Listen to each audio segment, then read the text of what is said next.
সত্যি এই বছর আমাদের কৃষ্ণনগরে ঠাকুর মুখ তুলে চেয়েছেন। হ্যাঁ মহারাজ, ধান একেবারে পরিপূর্ণ হয়েছে। তা কবে ধান কাটা হবে পুটির বাবা? ধান তো একেবারে পেকেই এসেছে, সপ্তাহখানেকের মধ্যে ধান কাটতে হবে।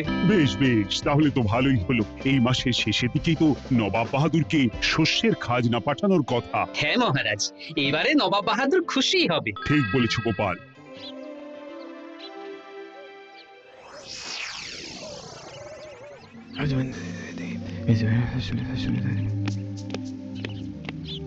প্রণাম খাম্বাজরাজ। ওই তো কৃষ্ণনগরের মন্ত্রী চলে এসেছে। ও, এর কথাই তুমি বলেছিলে? হ্যাঁ, ওই রাজ্যের সব খবরাখবর আমায় দেয়। ইনি কে?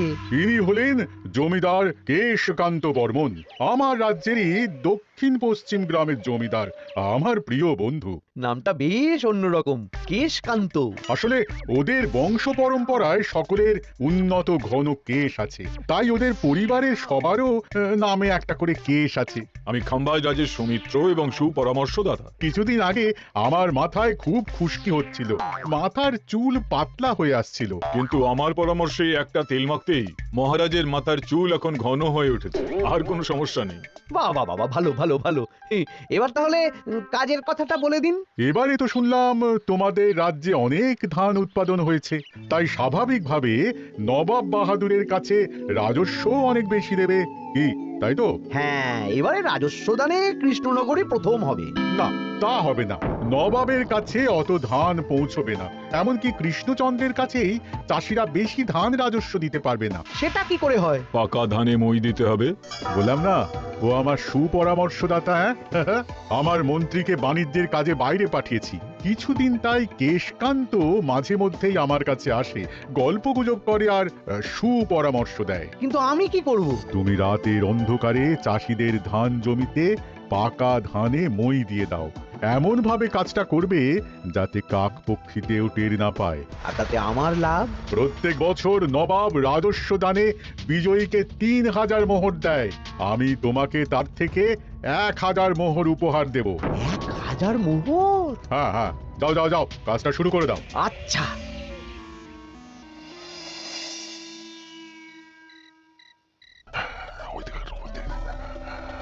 তাহলে আর দেরি কেন? মন্ত্রীমশাই কথা মতো কাজ শুরু কর। হ্যাঁ হ্যাঁ, চল।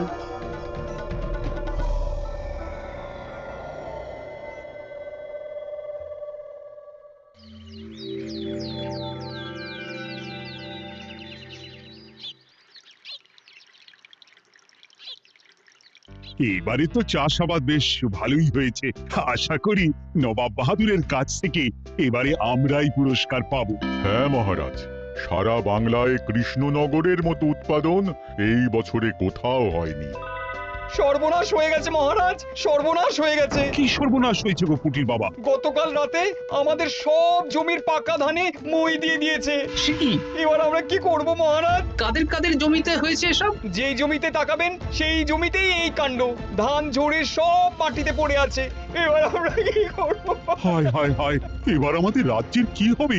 নবাব বাহাদুরকে তো জবাব দিতে পারবো না। বড় বিপদ হয়ে গেল, রাজ্যে গ্রহের প্রকোপ নেমে এলো। ও, আর কদিন পরেই আমার টেকে আসবে 1000 মোহর। ঠিক আছে, তোমরা সবাই এখন বাড়ি যাও। না, আমার মন মেজাজ ভালো নেই।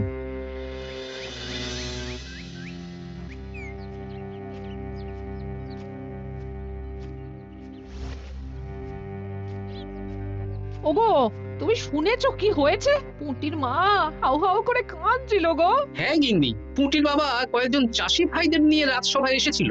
শুনলাম রাতারাতি কে বা কারা চাষ জমিতে পাকা ধানে মই দিয়েছে। কত বড় সর্বনাশ হয়ে গেল বলো, কি হবে গো? কি যে হবে ভগবান জানে। বলি, তুমি পারলে না পুঁটিদের একটু সাহায্য করো। হ্যাঁ, আমি মনে মনে ভেবেই রেখেছি বুঝলে, এবার বেতন পেলে পুঁটিদের বাড়িতে মাসোহারার জিনিসপত্র দিয়ে আসবো। নবাব বাহাদুরের কাছে মহারাজ খাজনা কিভাবে দেবেন? সেটাই তো বুঝতে পারছি না।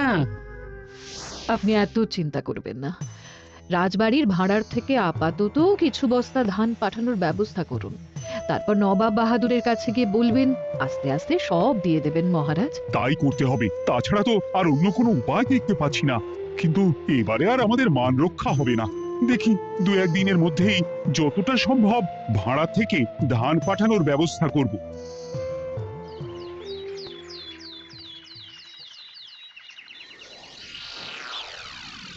এই বছর 10,000 বস্তা ধান রাজস্ব এসেছে খাম্বাজ রাজ্য থেকে, 7,000 বস্তা ধান এসেছে বর্ধমান রাজ্য থেকে, আর মাত্র 100 বস্তা এসেছে কৃষ্ণনগর থেকে। তাই এই বছরের বিজয় রাজ্য হচ্ছে খাম্বাজ রাজ্য।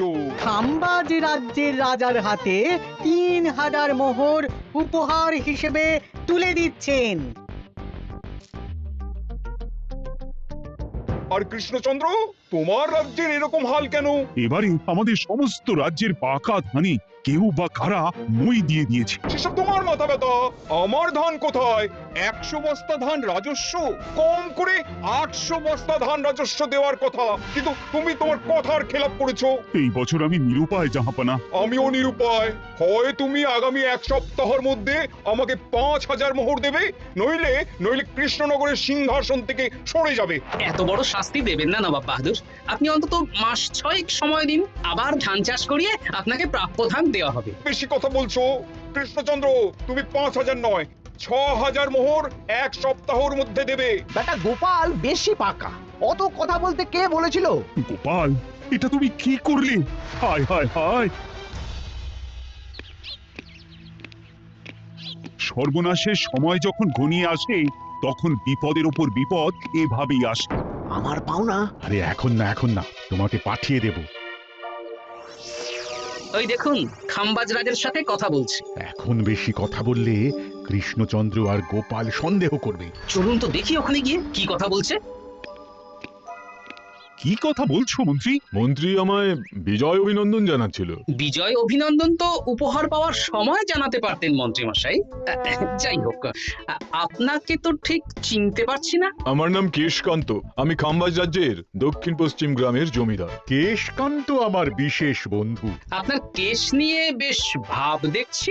হ্যাঁ, ওই কদিন আগে তো খাম্বাজ রাজের মাথার চুল পাতলা হয়ে আসছিল, খুশকি হচ্ছিল আর কি। তো ওনার পরামর্শে একটা তেল মেখেই তো খাম্বাজ রাজের আবার ঘন কালো চুল ফিরে এসেছে। কেশকান্ত জমিদার হতে পারে, কিন্তু ওর অর্থনৈতিক অবস্থা তাবর রাজাদের থেকে অনেক ভালো।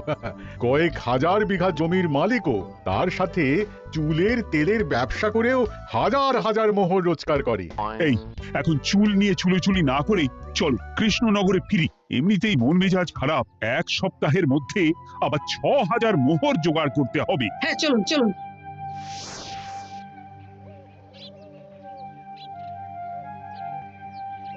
আচ্ছা মন্ত্রীমশাই, আপনি এই কেশকান্ত জমিদারের ব্যাপারে এত কিছু জানলেন কি করে?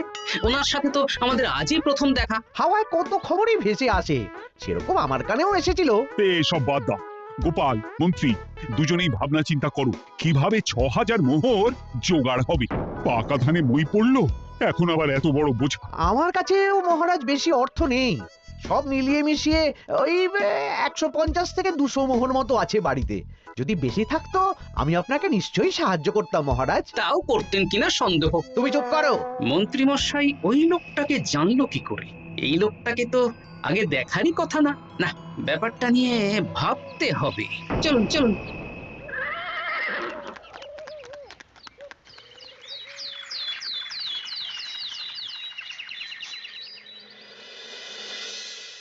বুঝলে গিনি, 1 সপ্তাহের মধ্যে মহারাজকে 6,000 মোহর জোগাড় করতেই হবে, নইলে সিংহাসন ছাড়তে হবে। এখন কিন্তু আমাদের উচিত মহারাজের পাশে দাঁড়ানো। কিছু ভেবেছো কি? আপাতত আমার বিয়েতে পাওয়া আংটি বন্ধক রাখবো, আর তুমি যদি...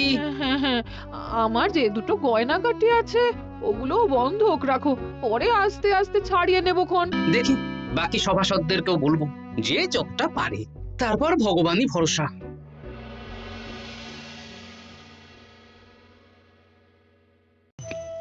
আপনি এত চিন্তা করবেন না মহারাজ। চিন্তা না করে কি আর কোনো উপায় আছে?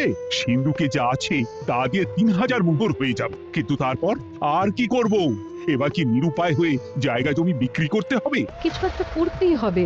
আপনি গোপালকে একবার বলে দেখুন, প্রত্যেকবার যখনই বিপদে পড়েছেন তখন গোপালই আপনাকে বাঁচিয়েছে।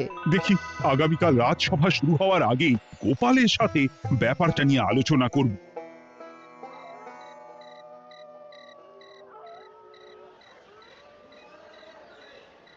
এই যে শেখরা, কি করছো? এই তো, বলুন। শোনো, আমার গিন্নির জন্য একটা হীরের হার বানাতে হবে, ওই 1000 মোহরের মধ্যে। 1000 মোহরে তো হীরের নাক, কান, গলা, হাত, পা সব গয়না, এই সব গয়না হয়ে যাবে মন্ত্রী মশাই। তাহলে বানাও, এই নাও 1000 মোহর। ওরে বাবা, মন্ত্রী মশাই 1000 মোহর! এই মন্দার বাজারে এত মোহর কোথায় পেলেন? গতকালই তো বললেন আপনার কাছে 150 থেকে 200টা আছে। সে যেখান থেকেই পাই তাতে তোমার কি? না, আমার কিছু না, শেখরা, আমি কয়েকটা গয়না বন্ধক রাখবো। দেখি কি আছে, এই সব মিলিয়ে এতে আমি 15 মোহর দিতে পারবো। বেশ, তাই দাও। আমি আমি ধীরে ধীরে শোধ করে গয়নাগুলো ছাড়িয়ে নেব। হ্যাঁ, মন্ত্রীর ব্যবহারগুলো বেশ সন্দেহজনক লাগছে। দেখি, গুপ্তচরকে কাজে লাগাতে হবে, মন্ত্রীর পিছনে ছায়ার মতো লেলিয়ে দিতে হবে।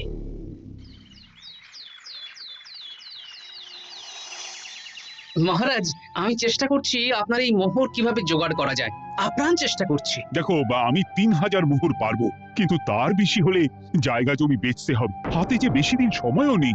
আচ্ছা মহারাজ, দেখছি। তবে মন্ত্রীমশাই চাইলেই আপনাকে 1000 মোহর দিয়ে সাহায্য করতে পারতেন, কিন্তু উনি তা না দিয়ে ওনার গিন্নির গয়না বানাচ্ছেন, হীরের গয়না। এ কি, মন্ত্রী তো কালকেই বললো ওর কাছে 150 থেকে 200 মোহর আছে মাত্র, 1000 মোহর কোথা থেকে পেল? সে উনিই জানেন, তবে তার খবর খুব তাড়াতাড়ি আশা করি পেয়ে যাব মহারাজ।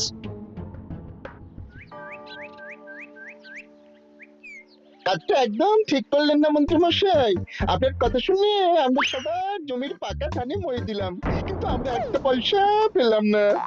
আপনি যে এই কাজ করার জন্য খাম্বাজ রাজার কাছ থেকে ওই 1000 মোহর উপহার পেলেন, সেটা দিয়ে গিন্নির গয়না বানাতে দিলেন, কিন্তু আমাদের বেলায় লবডঙ্কা। আরে তোদেরকেও দেবো, একটু সবুর কর, আগে গিন্নির মাথাটা ঠান্ডা করি। না না, আমাদের এক্ষুনি চাই। আরে এক্ষুনি কি করে দেবো, আমার হাত খালি। আচ্ছা আচ্ছা, ঠিক আছে, এই নে 2 মোহর ধর, 2 ভাই ভাগ করে নি, পরে আরো দেবো। এটা কিন্তু ঠিক না।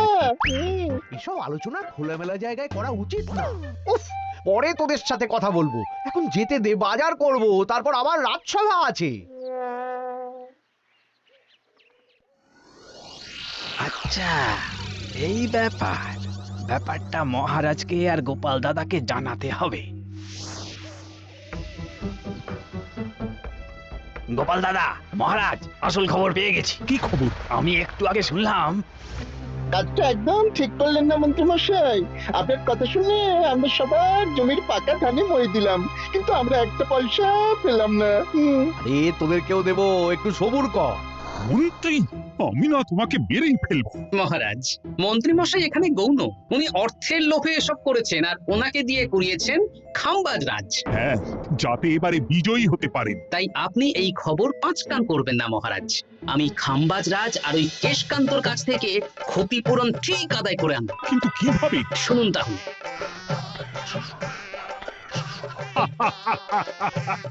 দারুণ বুদ্ধি। তাহলে এখন আসি মহারাজ, কাউকে কিচ্ছু বলার দরকার নেই। আপনি শুধু আগামীকাল সন্ধেবেলা খাম্বাজ রাজের দরবারে চলে আসুন, পারলে নবাব বাহাদুরকেও সঙ্গে করে নিয়ে আসুন। হ্যাঁ। প্রণাম খাম্বাজ রাজ। কে আপনি? আমি হতাশ রঞ্জন, পশ্চিমে থাকি। কি চাই বলুন? কিছু চাই না, তবে একটা কথা শুনলাম তাই বলতে এলাম। কি কথা? আমি শুনলাম মহারাজ আপনার মাথার চুলগুলো সব নকল। আমার এত সুন্দর চুল সব নকল? ফাজলামো হচ্ছে। আমি যদি প্রমাণ করে দিই আপনার চুল নকল, তাহলে কি? তাহলে আপনি আমাকে 100 মোহর দেবেন, আর প্রমাণ না করতে পারলে আমি আপনাকে 100 মোহর দেব। বেশ, দেখো, এক্ষুনি দেখো, আমারই তো 100 মোহর লাভ হবে। এখন না, আজ সন্ধ্যেবেলায়। বেশ বেশ, তখনই এসো।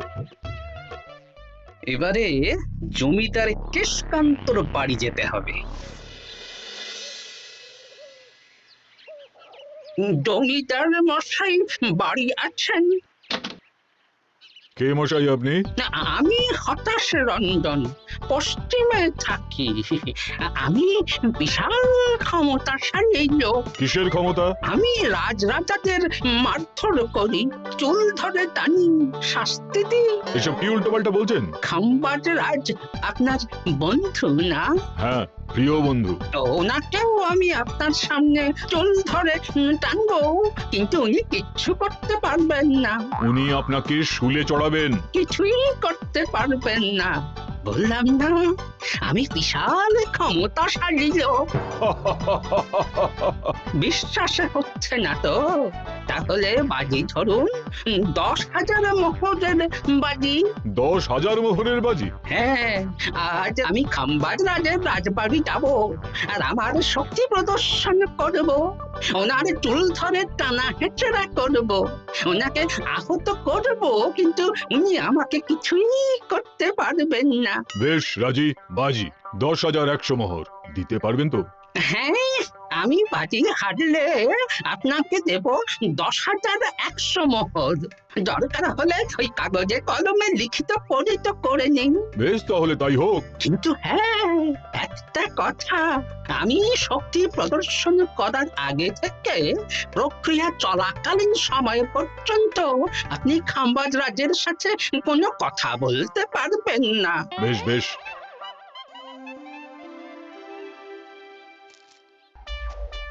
তাহলে শুরু করি। শুরু করো। এবার আমি প্রমাণ করেই ছাড়বো।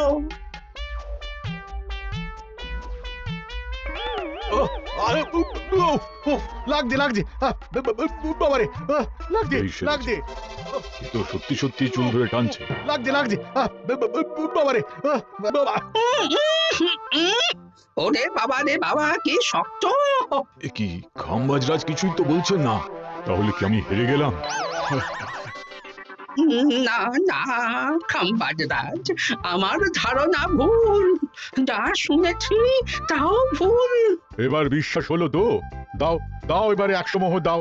দিন কেশকান্ত মশাই, আমাকে 10,100 মোহর দিন। এ কি, ও তোমাকে 10,100 মোহর কেন দেবে? ওনার সাথেও তো বাজি ধরেছিলাম। কি বাজি? আপনার এখান থেকে বেরিয়ে এবারে দিন তো দেখি, সব কাগজ কলমে লেখা আছে। এই নাও। হায় হায় হায় হায়। সাবাস গোপাল, সাবাস, তুমি আমার মুখ রক্ষা করেছো। গোপাল, কৃষ্ণচন্দ্র, নবাব বাহাদুর, আপনারা? হ্যাঁ, আমি গোপাল। এটা ছাড়া আর কোনো উপায় ছিল না খাম্বাজ রাজ। আপনি আমাদের মন্ত্রীর মাথা খেয়ে যে জঘন্য কাজটা করিয়েছেন, সেটা তো আর প্রমাণ করতে পারতাম না। তাই ছলে বলে কৌশলে আপনার প্রিয় বন্ধুর কাছ থেকে আদায় করে নিলাম। হ্যাঁ? হ্যাঁ নয়, হ্যাঁ।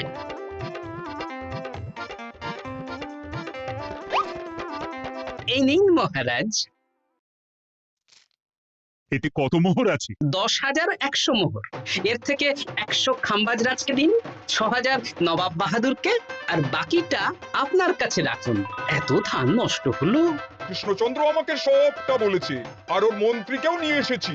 ধোলাই খেয়েই সব বলে দিয়েছে। এই কে আছো? কৃষ্ণনগরে মন্ত্রীকে নিয়ে এসো।